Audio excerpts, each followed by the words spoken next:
ভাই আপনার কাছ থেকে জানতে চাই আপনাদের আজকে যে এটা হয়েছে শ্রমিকদের নিয়ে যেটা হয়েছে এটার ব্যাপারে আপনার কাছ থেকে জানতে মানে ফ্যাক্টরির নাম হলো আমজিরা কলেজ। এই ফ্যাক্টরিটা আসলে অবস্থিত দুইটা ইউনিট জায়গায়,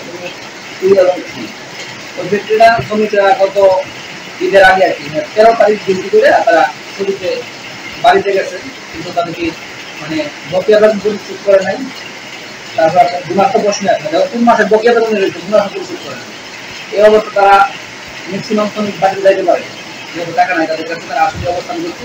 কিছু শ্রমিক হয়তো তাদের সমস্যা আছে, দাঁড় জানা করে হ্যাঁ বা তাদের একাধিক মেম্বার আছে, অন্য জায়গায় চাকরি করে তারা বাড়িতে গিয়েছিল, ওইভাবে তারা আর কি করে আসছে যে আজকে গতকাল কিন্তু রেগুলার কথা ছিল তারা ফ্যাক্টরিতে ঢুকছে, কিন্তু আইসাতে খুলে কয় মাসের বেতন বকেয়া আছে? 3 মাসের বেতন বাকি আছে, 3 মাস ঈদের বোনাস সহ। ঈদের বোনাস সহ, ঈদের বোনাস সহ 3 মাসের বকেয়া বেতন ঈদের বোনাস আলাদা, ঈদের বোনাস পরিশোধ করা হয়।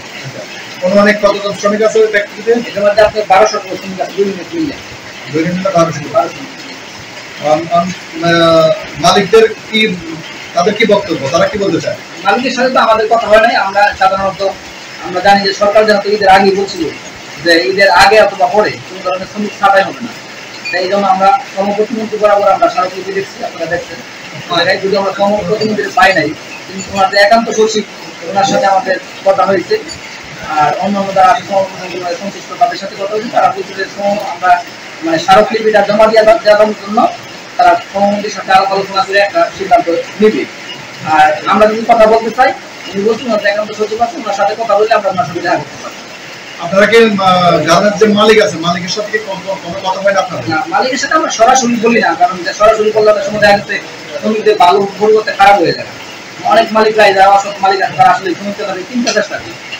এটা নিয়ে আপনারা কি আইনগত কোনো ব্যবস্থা নিয়েছেন? আমরা আইনগত ব্যবস্থা যেহেতু শ্রম মন্ত্রণালয়ের অধীনস্থ সব মালিক, তাদের এটা দায়িত্ব। আমরা শ্রমমন্ত্রী বরাবর আমরা এই স্মারকলিপি দিয়েছি।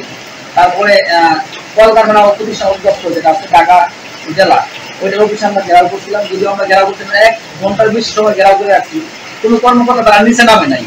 1 ঘন্টা পরে তুমি গেটের মধ্যে ধাক্কাধাক্কি শুরু করছে।